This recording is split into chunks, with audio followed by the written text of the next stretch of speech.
Hello. Welcome back to the Hardback Baby Reading Corner.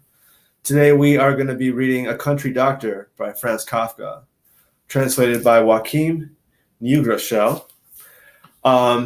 This short story is the title track off of Kafka's collection of short stories, first published in 1917, and hope you like it.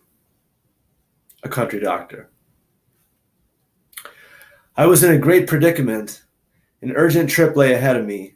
A dangerously ill patient awaited me in a village 10 leagues away. A heavy blizzard filled the vast space between me and him. I did have a wagon, lightweight, with large wheels. Just the right kind of wagon for our country roads.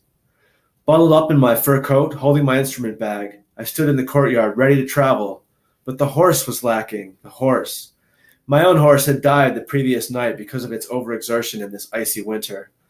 My housemaid was now running around the village trying to borrow a horse. But it was hopeless, I knew it. And covering up with more and more snow, becoming more and more immobile, I stood there, forlorn. My maid appeared at the gate alone, swinging the lantern. Naturally, who would lend someone a horse at such a time for such a trip? I strode back across the courtyard. I could think of no solution. Confused, tormented, I kicked the brittle door of the pigsty, which had not been used in years. The door opened, banging to and fro on its hinges. Warmth and aroma emerged, as if from horses. A dim stable lantern swayed inside on a rope. A man, cowering in the low shed, exposed his open, blue-eyed face. "Should I harness up?" he asked, creeping out on all fours. I could think of nothing to say, so I stooped down only to see what else was in the sty. The maid stood beside me. "You never know what you've got in your own house," she said, and we both laughed. "Hey, brother, hey, sister," shouted the stableman, and two horses, mighty creatures with strong flanks, tucking their legs in close to their bodies, lowering their well-shaped heads like camels, shuffled out one behind the other solely by twisting their rumps out of the doorway, which they filled completely. But then they promptly stood upright on high legs with densely steaming bodies. "Help him," I said, and the willing girl dashed over to hand the wagon harness to the stableman. But no sooner did she reach him than he clutched her and banged his face against her. She screamed and fled back to me. The red imprint of 2 rows of teeth were left on the girl's cheek. "You swine!" I yelled furiously. "Do you want a whipping?" But then I promptly remembered that he was a stranger, that I did not know where he came from, and that he was helping me voluntarily while everyone else had refused. As if knowing my thoughts, he does not hold my threat against me. Instead, still busy with the horses, he turns toward me only once. "Get in," he then says, and indeed everything is ready. I have never, I note to myself, ridden with such a beautiful pair of horses, and I get in cheerfully. "But I'm driving," I tell him. "You don't know the way." "Certainly," he says. "I'm not going with you anyhow. I'm staying with Rosa." "No," Rosa shouts and runs into the house with a correct foreboding of her inescapable fate. I hear the jingling chain that she draws across the door. I hear the lock snap. I also see her dashing through the hallway and the rooms, putting out all the lights to avoid being found. "You're coming along," I tell the stableman, "or I won't go, as urgent as this trip may be. I wouldn't dream of giving you the girl as the price of this trip." "Giddy up," he says, clapping his hands. The wagon is yanked away like a log in a current. I hear the door of my house bursting and splintering under the stableman's onslaught. Then my eyes and ears are filled with a roar that penetrates equally to all my senses. But even that lasts only a moment, for, as if my patient's farmyard opened up right in front of my gates, I am already there. The horses stand calmly. The snow has stopped falling, moonlight all around. My patient's parents hurry out of the house, his sister behind them. They practically lift me from the wagon. I glean nothing from their confused chatter. The air in the sick room is almost unbreathable. The neglected hearth oven is smoking. I will push open the window, but first I want to look at the patient. Gaunt, no fever, not cold, not warm, with vacant eyes, shirtless, the boy heaves himself up under the feather bed, clings to my neck, whispers into my ear, "Doctor, let me die." I peer around. No one has heard it. The parents stand mute, leaning forward, waiting for my verdict. The sister has brought a chair for my bag. I open my bag and search through my instruments. The boy creeps groping for me from the bed to remind me of his plea. I take hold of some pincers, check them in the candlelight, and put them down again. Yes, I think blasphemously. In such cases, the gods help, sending the missing horse, adding a second one because of the urgency, bestowing the stable boy on top of everything else. Only now do I think of Rosa. What do I do? How can I rescue her? How can I get her out from under that stable boy, 10 leagues away, uncontrollable horses in front of my wagon? These horses, which have now somehow loosened their reins, pushed open the windows, I don't know how, from the outside. Each has stuck its head through a window, and undaunted by the family shrieks, they gape at the patient. I'm driving right home, I think, as if the horses were asking me to travel, but the sister believes I am dazed by the heat, so I put up with her removing my fur coat. A glass of rum is set down for me. The old man pats me on the back. The sacrifice of his treasure justifies this familiarity. I shake my head. I feel nauseated within the narrow circle of the old man's thoughts. That is the only reason why I refuse to drink. The mother stands by the bed, luring me over. I obey, and while the horse neighs loudly toward the ceiling, I place my head on the boy's chest, and he shudders under my wet beard. It confirms what I know. The boy is healthy, his circulation a bit poor. He is saturated with coffee by the worried mother, but healthy, and it would be best to kick him out of bed. I am no do-gooder, and so I let him lie. I am employed by the district and perform my responsibility thoroughly, almost overdoing it. Though badly paid, I am generous and helpful with the poor. I still have to take care of Rosa. Then the boy can have his way, and I too will want to die. What am I doing here in this endless winter? My horse has died, and no one in the village will lend me his own. I have to pull my team from the pigsty. If they did not happen to be horses, then I'd have to ride with sows. That is how it is.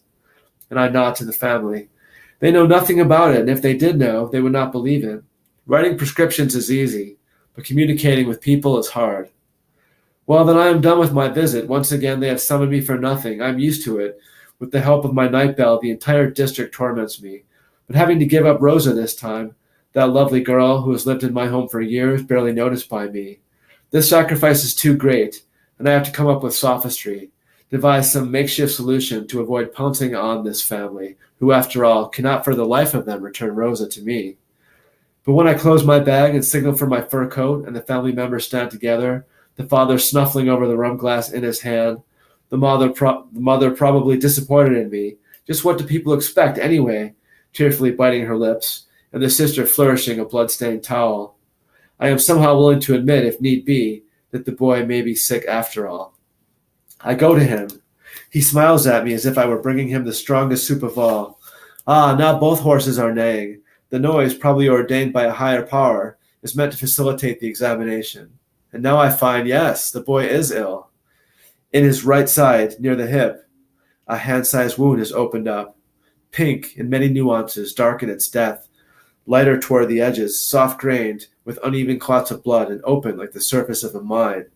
That much from the distance. A closer inspection reveals a complication. Who can look at that without whistling softly? Worms, equal in length and thickness to my little finger, rosy in color and also splashed with blood, caught inside the wound, with tiny white heads, with many tiny legs wriggle up to the light. Poor boy, there is no helping you. I have located your big wound. You are being destroyed by that blossom in your side. The family is happy. They see me doing something. The sister says so to the mother to the father to several guests who, balancing with outstretched arms, tiptoe in through the moonlight of the open door. Will you save me, the boy whispers, sobbing, utterly blinded by the life in his wound. That is what the people are like in my area, always demanding the impossible of a doctor. They have lost the ancient faith. The pastor sits at home, unraveling his liturgical vestments one by one. But the doctor is supposed to accomplish everything with his delicate surgical hand. Well, whatever. I did not offer myself. If you people misuse me for sacred purposes, then I will put up with that too. What more could I ask? I, an old country doctor, bereft of my housemaid. And so they come, the family and the village elders, and undress me. A school chorus with the teacher at its head stands outside the house, singing these words to an extremely simple tune. Strip him, then he'll heal. And if he doesn't heal, then kill him. He's only a doctor. Only a doctor. Then I am stripped bare, and my fingers in my beard, my head bowed, I calmly gaze at the people. I am quite composed and superior to them all, and will remain so, even though it will not help me. For now they take me by my head and feet and carry me to the bed. They place me along the wall, on the side with the wound. Then they all leave the room. The door is closed, the singing dies out. Clouds pass across the moon. The bedding lies warm around me. In the windows, the horses' heads waver like shadows. You know, someone says into my ear, I have very little confidence in you. Why, you were only shaken off here. You didn't come on your own 2 feet. Instead of helping me, you crowd my deathbed. I would love to scratch your eyes out. Right, I say. It is shameful, but I am a doctor after all. What should I do? Believe me, it is no easier for me. I should content myself with that excuse? Oh, I have to. I always have to content myself. I came into the world with a lovely wound that was my only endowment. Young friend, I say, your problem is that you don't have an overall grasp of things. I, who have been in all sick rooms, far and wide, say to you, your wound is not so bad. Created at a sharp angle with 2 strokes of the axe. Many people offer aside and barely catch the sound of the axe in the forest, much less hear it getting closer to them. Is that really so, or are you deceiving me in my fever? It is really so. Take a district physician's word of honor. And he took it and fell silent. But now it was time to think about saving myself. The horses were still standing faithfully in their places. Clothes, fur, and bag were quickly snatched up. I did not care to waste time dressing. If the horses raced as they had coming here, I would leap from this bed to mine, as it were. I tossed the bundle into the wagon. My fur coat soared too far and clung to a hook by only one sleeve. Good enough. I swung myself on the horse. The reins loosely trailing behind, one horse barely tied to the other, the wagon bumbling behind them. The fur was the last thing in the snow. Giddy up, I said, but the movement was not lively. Slowly, like old men, we moved through snowy wasteland. For a long, long time, we could hear the new but defective singing of the children. Cheer up, all you patients. The doctor has been placed in your bed. Never will I come home at this rate. My flourishing practice is doomed. A successor robs me, but to no avail, for he cannot replace me. The disgusting stableman rages in my home. Rosa is his victim. I refuse to picture it. Naked, at the mercy of the frost in this most wretched era, with an earthly wagon, unearthly horses, I, an old man, wander about. My fur coat hangs from the back of the wagon, but I cannot reach it, and not one of my agile patients, that riffraff, will lift a finger. Deceived! Deceived! Once you have responded to the false alarm of the night bell, it can never be made good.